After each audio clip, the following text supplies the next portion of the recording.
بسم الله ولا حول ولا قوة إلا بالله العلي العظيم. بسم الله الذي لا يضر مع اسمه شيء في الأرض ولا في السماء وهو السميع العليم.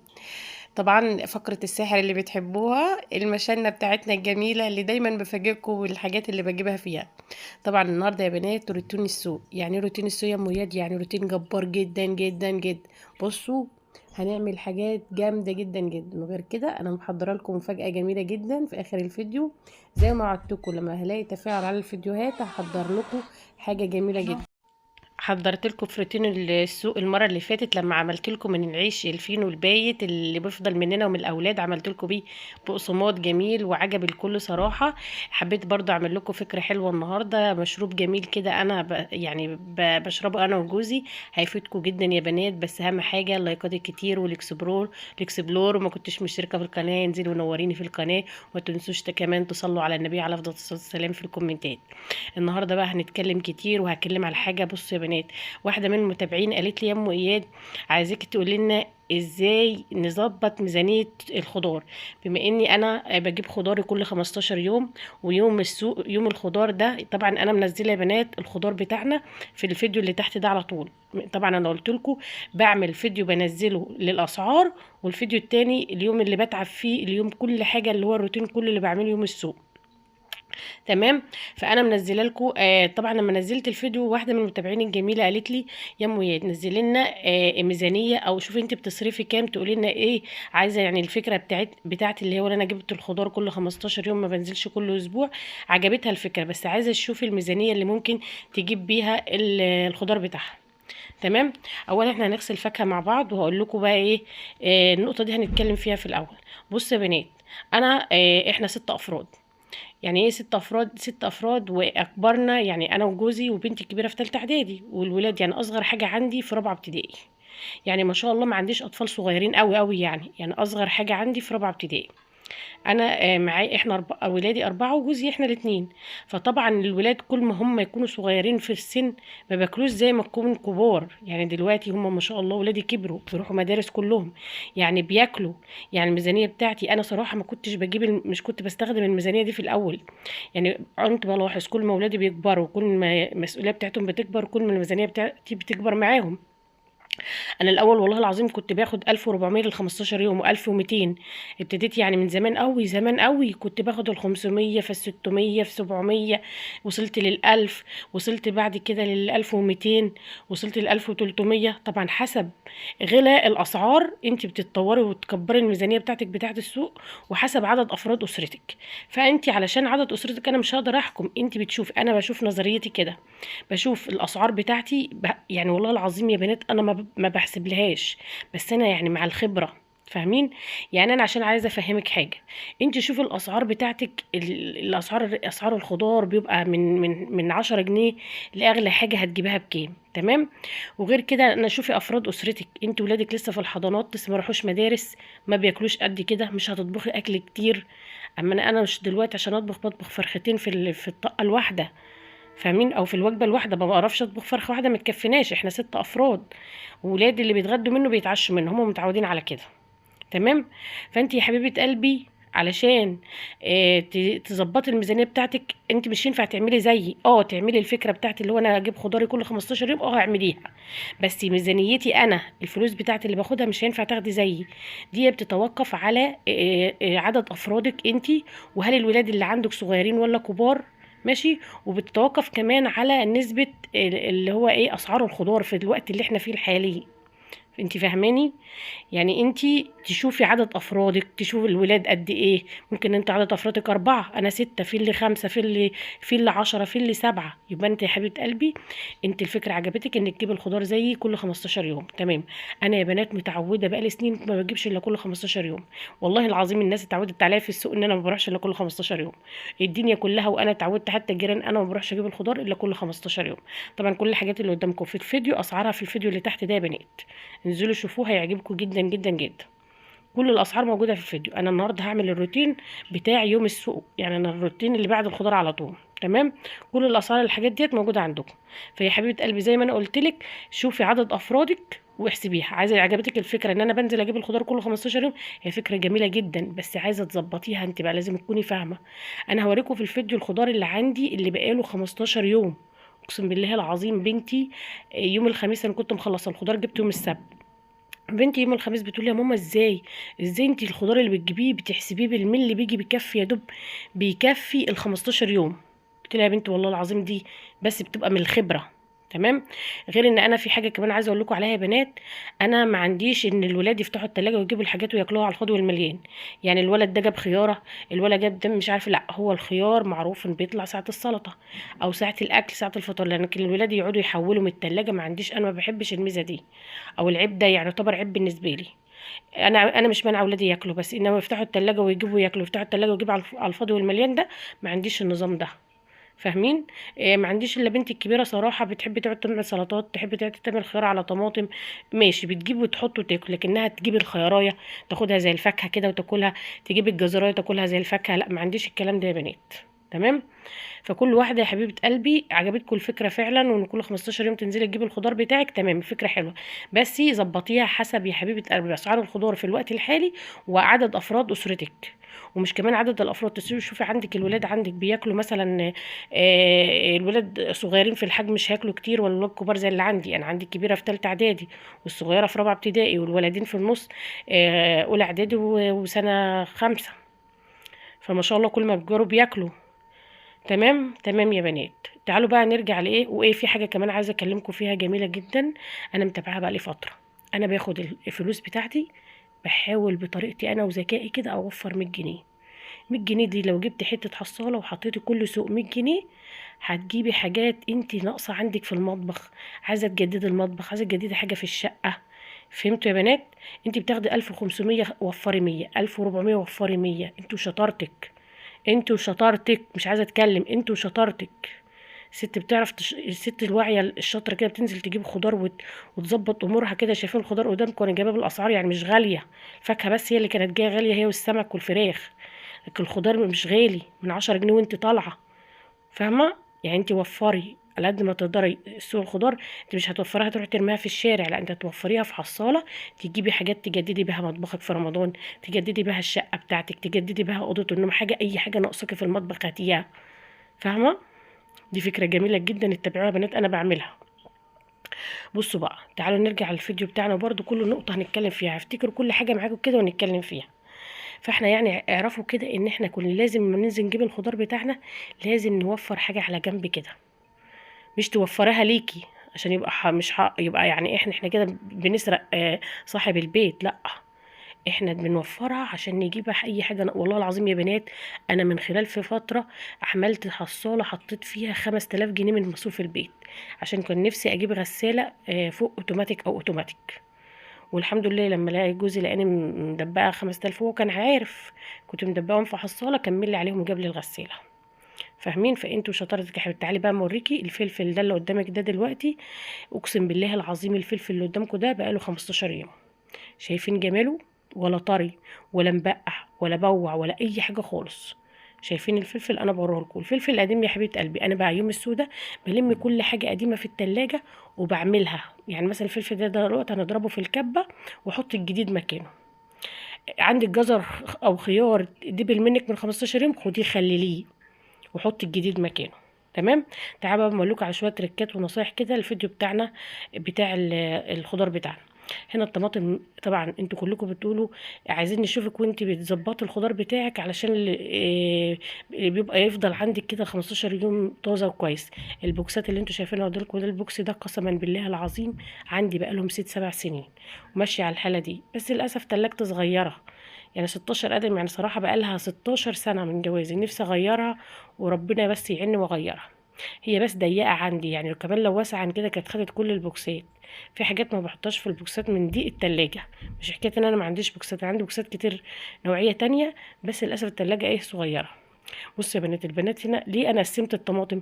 بحط الطماطم الطريه في ناحيه والطماطم الجامده قوي في ناحيه. ليه بقى؟ اسحب من الطريه، مش طريه قوي، بسحب من الطريه بس، وانا بسحب منها اخد منها الاول الطري شويه للسلطه، واللي هو الطري خالص خالص اسيبه للطبيخ، وتخلص ابتدي ادخل في البوكس اللي هو اللي بعده اللي هي الجامده اللي هي اللي تستحمل. فاهمين؟ شفتوا طريقتي في التخزين؟ مش بحطها هسه وخلاص، لا بحط الطماطم الجامده في ناحيه والطريه في ناحيه، واستدي استخدم الطريقه الاول. تمام. وابتدي بقى في الجامده في الاخر كده تصبر معايا 15 يوم. الطريقه التانية بقى في الخضار زي ما انتم شايفين الخيار بقى انا بحط ورقه. عندك مناديل طبعا احنا مش هنهلك مناديل وانتوا عارفين الجو والغلا والاسعار. هاتي ورق كراسات ابيض وحطي بين رصه والرصه ورقه كراسه. ليه بقى؟ عشان الخضار بينزل بيعرق، فالورق ده بيمتص العرق ما ينزلش ما يخليش الخضار يستطري منك في التلاجة. تمام. وبعد كده ايه زي ما قلت لك اي خضار عندك اي حاجه دبلانه قديمه تشيلي ده كله واستخدميه. شفتوا الفلفل ده للاسف يعني ايه، انا هنتقد من الفلفل الجديد دوت الحاجات البايظه واحطها مع الفلفل القديم عشان اضربه معاكم في الكبه زي ما بعمل معاكم يوم السوق. شايفين الخضار بتاعنا؟ واولا زي ما قلت لكم الطماطم بتاعتي صغيره ازاي عشان الخضار بتاعك يصبر 15 يوم من غير ما يبوظ. اشتري الخضار البلدي اللي من الفلاحين مش من التجار يصبر معاكي. اشتري الطماطم الحبايه الصغيره اللي مش متهرمنه كتير. اشتري الفلفل البلدي والخيار البلدي الحاجات اللي بتصبر، مش الحاجات اللي كلها هرمونات اللي كلها ميه اللي مش هتصبر معاكي في التلاجة 15 يوم. انت مفيش فلاحين ومضطره تشتري من التجار، برضو اشتري من التجار الحاجه الطازه الساعه 7 يا بنات، ما تروحيش الساعه 10 و11 و12 زي الستات الفاشله معلش لا مؤاخذه في الكلمه تروح تجيب لك بواقي السوق. ما هي بواقي السوق دي مش هتصبر عندك 3 4 ايام. لا هاتي الحاجه الطازه اللي هتصبر عندك في البيت اكتر من 15 يوم. يعني انا بكون هناك 6 ونص 7 9 ونص اكون في بيتي جايبه الحاجه الطازه الكويسه اللي هتصبر معايا فتره. انا عارفه لازم اجيب الحاجات الطازه غصب مجبوره عشان تصبر عندي 15 يوم. الاسعار كلها يا بنات بتاعت الخضار طبعا دي مش كل الخضار بس الاسعار كلها موجوده عندكم في الفيديو اللي تحت ده. تمام. وصلت لحد هنا يا حبيبه قلبي لايكات كتير بالله عليكم والله العظيم الواحد بيتعب وربنا وحده اعلم. لايكات كتير واكسبلور كتير. انا مش بدور على المشاهدات وبدور على، انا اقسم بالله العظيم اكبر مكسب ليا في القناه ان انا افيد اي حد. افيد اي حد بنوته لسه داخله على الجواز، ست كبيره ما بتخرجش، اللي في سني، الصحاب حبايب متابعين. انا دي اكتر مكسب ليا انكم تستفادوا مني لو بفكره بسيطه قد كده. بس اهم حاجه لايكات كتير بالله عليكم. انا عايزه يعني الفيديوهات بتاعتي ترفع لاكبر عدد من المتابعين. تمام. وما تنسوش كلكم تصلوا على النبي عليه الصلاه والسلام لان الفيديوهات الجايه ان شاء الله باذن الله كلها فيديوهات كلها طاقه ايجابيه وتفريزات وحاجات جميله. تعالوا بقى عشان انا محضره لكم مفاجاه الحلوه. وادعوا لي بقى بالله عليكم. انا صراحه نفسي يعني عامله جمعيه مع العيال كده من مصروف البيت. عايزه اجيب بها إيه لقيت الولاد بيصرفوا مصاريف كده كتير وبيقعدوا يصرفوا فلوس يا ولاد على حاجات تافهه. فانا قلت ايه ما اسايسهم كده وادخل معاهم في جمعيه، اعمل نفسي ان اشجعهم ان انا ادخل معاهم بجمعيه عشان يدخلوا بمصروفهم. وشرطت على كل واحد بس عندي الولاد تافهين قوي يا وليه الولاد اللي هم الشباب بيصرفوا فلوسهم في حاجات تافهه. والله البنات ربنا يهديهم عقلين عنه. يعني البنات يروحوا يجيبوا حاجات ناقصاهم اما الولاد دول صراحه بصوا مشيبيني. ربنا يهديهم ويهدي ولاد المسلمين جميعا. فانا قلت ايه عايزه اجيب 3 حاجات زي ما قلت لكم اهو. الفلوس اللي بنوفرها برضو قلنا نجيب بيها حاجات اللي فرق ب 100 جنيه من السوق بتاعك. ايا كان الخضار بتاعك انتوا شطارتك بتوفري يوم سوق الخضار 100 جنيه. انا بقى صراحه اللي ناقصني عايزه اجيب طقم توابل وطقم. عندي طقم توابل بس اللي هو الطقم القديم يا بنات بتاع جوازي اللي انتوا شايفينه الصيني ده قدامكم هو اللي هو البني في بيج ده. عايزه اجيب طقم اللي هو الحديث المودرن يعني. عايزه اجيب طقم توابل وطقم بكليات وطقم ملامين. دول ال3 حاجات في خطتي ان شاء الله اجيبهم. قولوا لي بقى في الكومنتات اللي جايبه طقم توابل واللي جايبه طقم ملامين واللي جايبه طقم آه، بكليات اي نوع افضل واحسن. اللي جرب يقول لي في الكومنتات. اكتبوا لي كده في الكومنتات ال3 انواع دول يعني احسن انواع انتوا جربتوها. دول اللي في الخطه الجايه باذن الله يا بنات اللي انا بسعى ان شاء الله ان انا اجيبهم. لان عندي البقوليات صراحه كلها في الاكياس اللي هو بتاعت العدس والفشار ده انا كنت جايباهم من هايبر كانوا فيهم عدس وفشار ومن يومها بقى عملتهم برضو للعدس والفشار. تعالوا بقى اقول لكم على القمع السيليكون الجميل ده قسما بالله كنت جايباه مش عارفه ب 15 ولا 20 جنيه. جميل يا بنات وبيتطبق وما باخدش مساحه وبتعرفي بقى تحط فيه الحاجات الناعمه الصغيره اللي زي اللي انا بحطها دي. تمام. هنعمل دلوقتي يا حبيبه قلبي المشروب. مشروب جميل جدا يا بنات انا صراحه بشربه انا وجوزي بقالي فتره. يعني نزل ترند كده الكل يتكلم عليه.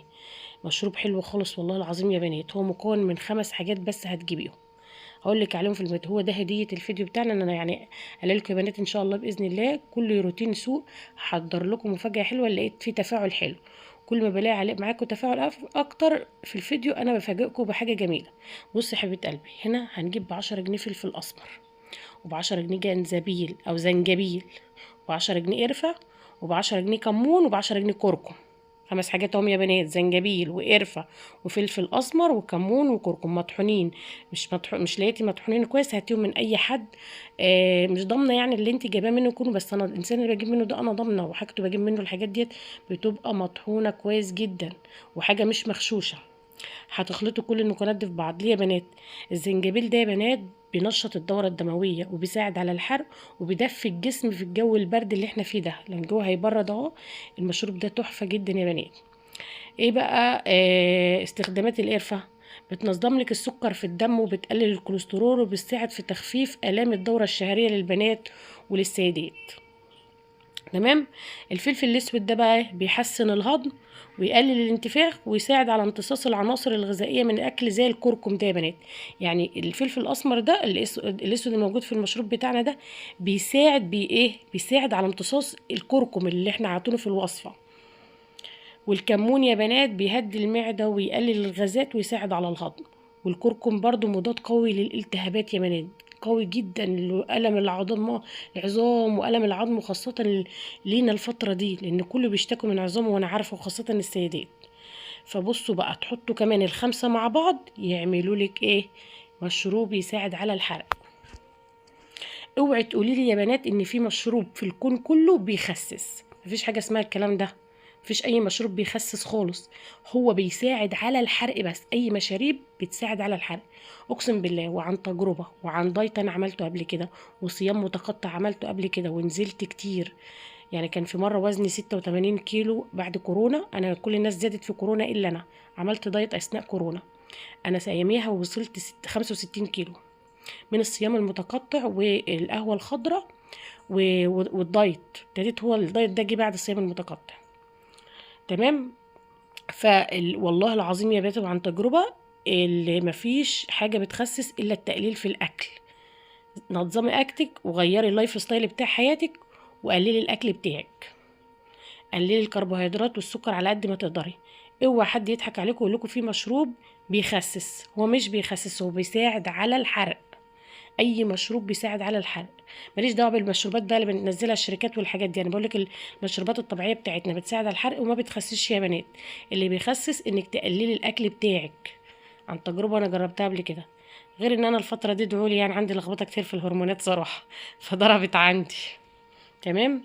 بصوا الفيديو بتاعنا كان فيديو جميل والله العظيم وهتستفادوا منه جامد. وجربوا بقى الوصفه بتاعتي اللي هي عباره عن الزنجبيل والقرفه والفلفل الاسود والكمون والكركم، واعملوا عليها سيرش، اعملوا عليها بحث كده على النت وانت هتشوف الكل بيشكر فيها. انا مش جبتها واخترقتها كده علشان اجيب مشاهدات، لا انا جايباها عشان انا مجرباها، انا بشربها انا وجوزي. انا جوزي مش برتاح لو اتعشى متاخر وتعب كده، اقسم بالله العظيم ما برتاح الا عليها. او اللي يقول لي اعملي المشروب بتاعي، نسيت اقول لكم يا بنات تعملي المشروب وبعد ما يبرد تغطيه، تحط عليه ميه سخنه، مش تغليه على النار، تحط ميه عليه سخنه وتغطيه، ولما يهدى خالص ويدفى كده اعصري عليه نص ليمونه. اوعي تغليه على النار، بتفقدي القيمه بتاعته. بتغلي اي مشروب للحرق ما بيتغليش على النار، انت بتحط عليه ميه مغليه من الكتل او من الكنكه تغليها على النار، وبعد ما يبرد تعصري عليه نص ليمونه. عايزه تحليه بمعلقه عسل حليه، بس صراحه انا وجوزي بنشربه من غير عسل خالص، بس تحفه ومتقبلينه وتعودنا عليه. قسما بالله اي اكله هتاكليه وتشربي المشروب ده هتحسي براحه بعديها. في ليله اتعشيت عشاء وانا صار ممنوعه من المقليات والطعميه، لولا هو كنت هروح في حته تانية. جربوه قولوا لي رايكم في الكومنتات، وما تنسوش بالله عليكم تصلوا على النبي عليه الصلاه والسلام وادعوا لي دعوه حلوه، وكمان ما تنسوش تدعوا لابني ربنا يشفيه. تمام. تمام. تعالوا بقى شوفوا طبعا اللي هو الخضره ديت والفراخ والفلفل اللي انا قلت لكم القديم اللي كان عندي هنضربه في الكبه في فص ثوم كبير ومعلقتين ملح، هو دي اللي هنحطه، وليمونتين. مش هنحط اي توابل خالص عشان ما يسودش مننا. انا ما حبيتش اعمله معاكم لان انا عملته في روتين الاسبوع اللي فات، فيعني عشان ما تملوش فقلنا نجدد. فاهمين؟ فدي الفلفل اللي كان باقي عندي من 15 يوم. اي حاجه قديمه زي ما قلت لكم اضربوها، ضربتها براس توم كده زي ما قلت لكم، وملح وليمون بس، ولا تحطوا كزبره ولا كمون ولا توابل عشان ما تغمقش منك، لان احنا هنستخدمها في اكلات كتير، ممكن نستخدمها في اكلات ما تحتاجش توابل. فاهمين؟ وهتمسكيها كده تحطيها في اي علبه عندك، وتحطها في الفريزر بتاعك. تستخدمها بقى في كل حاجه يا بنات، سمك تلاقي، كفته تلاقي، خلطات المشويات تلاقي، والله العظيم بتنفعك جدا. خاصه اللي هم الايه الموظفين والناس اللي بتبقى عندها اطفال صغيره، بتقدرش يعني تقدر تعمل الحاجات ديت في كلها، فاهمه؟ هتقف يعني صراحه. اليوم ده بيبقى متعب بالنسبه لي، وزي ما قلت لكم قبل كده يا بنات، اليوم ده انا بكون لازم طبخه فيه. زي ما قلت لكم كده يا بنات، يوم الروتين السوداء لازم اكون طبخه اكل من يوم الجمعه يكفيني جمعه وسبت، لان انا صراحه قسما بالله بدخل المطبخ اول ما اجي من السوق ما بطلعش منه الا بعد المغرب، بعد ما اخلص كل حاجه. طبعا الفراخ منضفاها معاكم قبل كده وقايله لكم اسعارها في الفيديو اللي تحت ده. والخضره قلت لكم باخد نص ساعه عشان ما تبصش، واخزنها فويه طازه كده وريحتها فيها، واسيب الباقي في التلاجة لو استخدمه. ده كان فيديو النهارده يا بنات، يا رب يكون عجبكم واستفدتوا منه. وما تنسوش بقى اللايكات. السلام عليكم ورحمه الله وبركاته.